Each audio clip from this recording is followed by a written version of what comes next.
Buenas tardes, queridos mequetrefes. Esto va para los dos géneros, porque no se puede decir mequetrefas y mequetrefes, así que cada quien que se lo apropie como le dé la gana. Hace bastantes años andaba yo la primera vez que pude ir a un festival cervantino en Guanajuato. ¿Se oye bien allá atrás? Sí, no hay problema. Y estaba comiendo en un restaurante vegetariano y se acercó de repente una muchacha y me dijo que si le podía dar mi autógrafo. Pues se me hizo de lo más común, de lo más normal, porque si me conocían era en los restaurantes vegetarianos, porque en todos mis libros salía ahí a veces mi caricatura, a veces una foto. Entonces se me hizo de lo más normal, entonces me apresté a darle mi firma. Agarró el libro, no era un libro mío, era un libro de no sé qué, y se le quedó viendo al autógrafo, se me quedó viendo a mí, y dice: ¿qué no es usted el Chapulín Colorado? Porque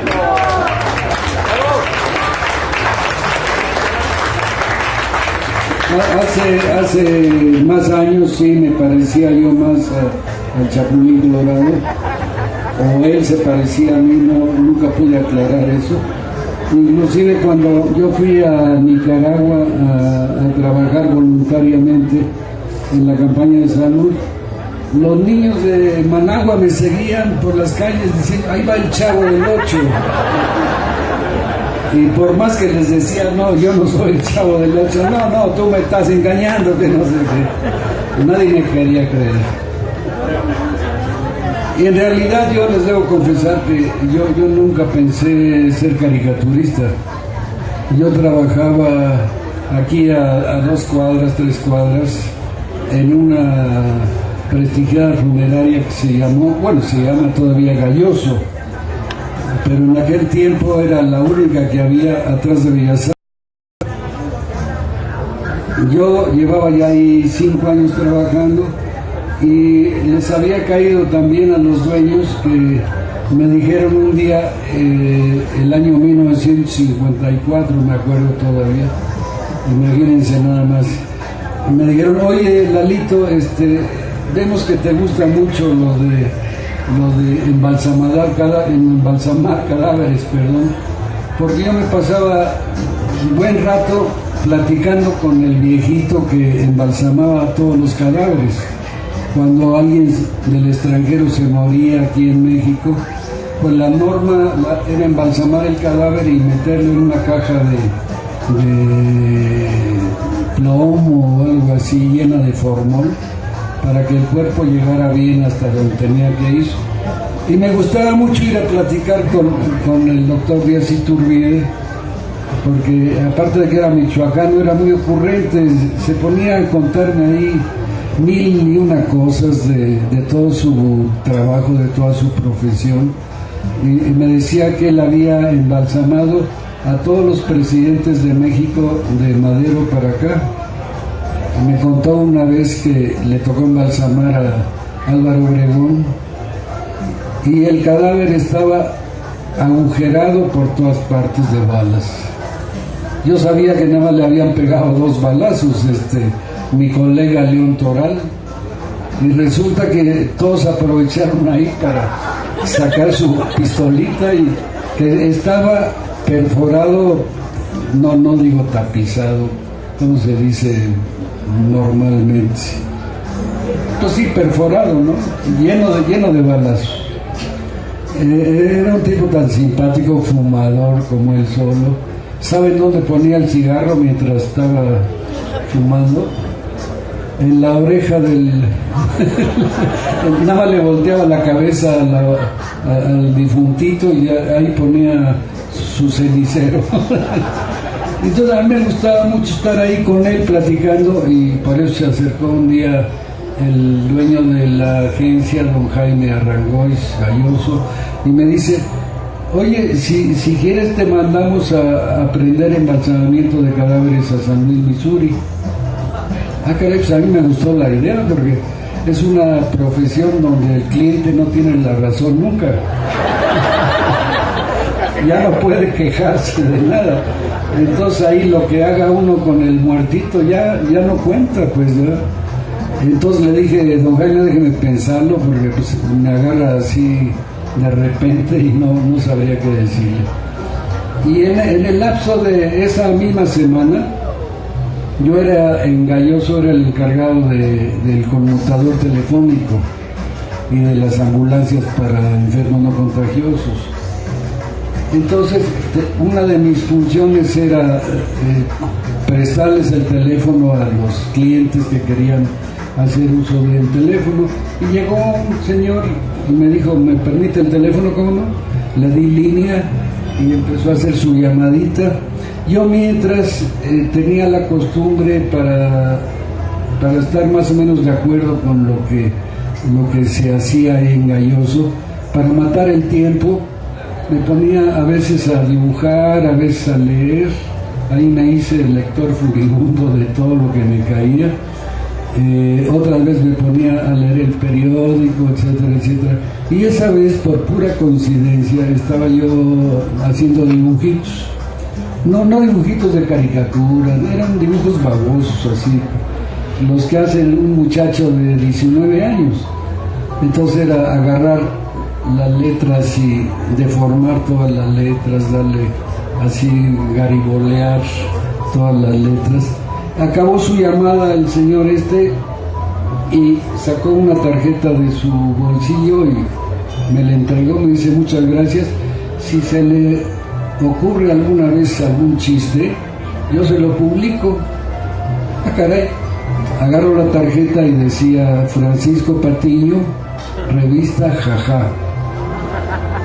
Los más viejos de la comarca quizás recuerden esa revista. Era una revista que sobre todo circulaba en las panaderías, en las peluquerías. Ya me estoy confundiendo con el pan. Era una revista que se consideraba casi solo para adultos, porque los dibujos que traía eran dibujos de agencias internacionales. A veces venían con las piernas únicamente con unos chorcitos, unos pants. Entonces pues, se les veían las piernas a las muchachas y eso alborotaba a toda la gente. Ahorita sería una revista para niños, cabrón. De plano. Pues a la semana ya estaba yo llevándole a don Pancho Patiño medio kilo de cartones. Eran cartones apolíticos. La revista no publicaba nada de política. Eran solo chistes así de, pues como de segunda intención. Trataban de ser chistes eróticos, pero imposible pues, que se publicaran. No lo permitía entonces el gobierno que se publicaran revistas con temas eróticos.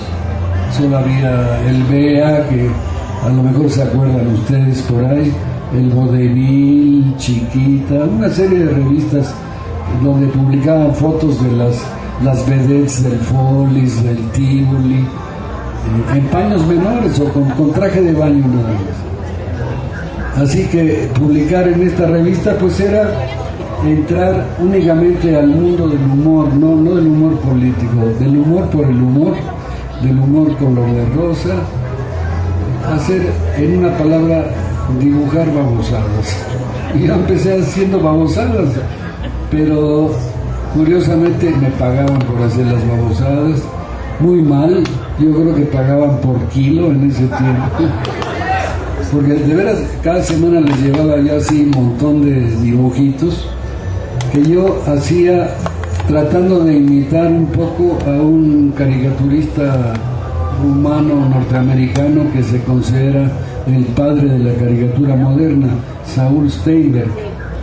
En algunos de mis libros lo he sacado a relucir como ejemplo de lo que dibujaba este hombre, Saúl Steinberg, que se convirtió en el padre de la caricatura moderna. ¿Por qué? Porque en ese tiempo, le estaba hablando pues de los años 50, los grandes caricaturistas de México eran enormes dibujantes, el Chango Cabral, por ejemplo, Arias Bernal, Audifred, Facha, Freire, que todavía vive. Entonces eran dibujantes que habían pasado por la Academia de Bellas Artes, que sabían hacer así la figura humana perfecta casi. Y claro, ya como eran caricaturas se exageraban un poquito las narices, las orejas, etcétera, etcétera. Pero eran dibujos de veras dignos de una exposición. Entonces cuando aparecieron los trabajos de Saúl Steinberg en Estados Unidos, y obviamente con la gran influencia que hay en México de todo lo gringo, pues empezó a surgir una inquietud entre los dibujantes que no podían o no querían hacer dibujos a la antigüita, así con las características anatómicas perfectas, con sombritas, etcétera, etcétera. Porque Steinberg dibujaba así como un niño casi. Y es lo que nos llamaba mucho la atención, que eran dibujos tan humorísticos que hacían reír a toda la gente. Entonces yo empecé calcando casi a Saúl Steinberg y un poco también a Abel Quesada, al que yo veía como un ejemplo a seguir. Solo hasta después de 2 años de estar en Jaja, ya un día me decidí y fui a ver a Abel Quesada. Abel Quesada acababa de salir del periódico Cine Mundial y lo habían contratado de Excelsior para trabajar en Últimas Noticias. A mí se me hizo muy fácil ir a ver a Abel Quesada y decirle, maestro, ¿me puede usted recomendar para trabajar en Ovaciones? Era una audacia de mi parte, de verdad que yo no me explico todavía cómo me animé a hacerlo. Pero Abel Quesada, con una amabilidad así increíble, ya tenía bastante fama Abel Quesada, dice, ¿cómo no? Vio mis trabajos y dijo, sí, tienes madera para ser monero. Entonces me hizo una carta de recomendación, la llevé yo a mediodía al periódico Ovaciones, aprovechando que era la hora de mi comida en Galloso, y inmediatamente el director del periódico, el licenciado Díaz Lombardo, le gustaron mis trabajos, le gustó pues la recomendación que llevaba yo de Quesada, y dice, empieza usted mañana mismo. Entonces hoy en la noche le tiene que traer su primer caricatura. ¡Hijo! ¿En qué lío me había yo metido sin darme cuenta? Porque yo nunca había hecho cartón político, nunca había trabajado en los periódicos. Pero bueno, dije, ya me contrataron, así que ahora tengo que cumplir. Y desde entonces, desde 1956, he estado haciendo cartón político hasta ahorita que ya estoy, como diría el Bate de Sicilia, hasta la madre de estar haciendo cartones políticos. Ya estoy de veras hasta la madre de la política, de todo lo que está pasando en este país. Pero pues, ni modo, esa es la profesión que escogí y tengo que seguir hasta que el cuerpo aguante.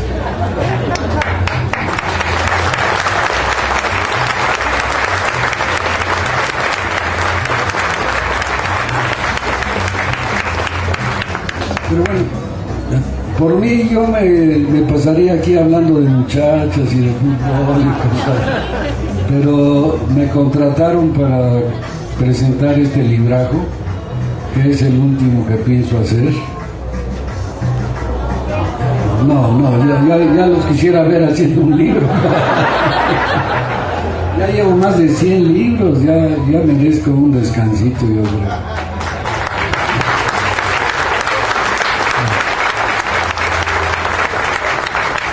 Bueno, este libro, como casi todos los libros, tiene una pequeña historia. El año pasado me publicaron un libro que se llamó Ni Independencia ni Revolución, que tuvo mucho éxito, se vendió muy bien. Inclusive los libreros de México lo declararon el mejor libro del Bicentenario. Pero ese libro, yo no sé por qué se ríen, si es en serio. Es un libro que si lo leyeron ya ustedes se habrán dado cuenta de que se queda únicamente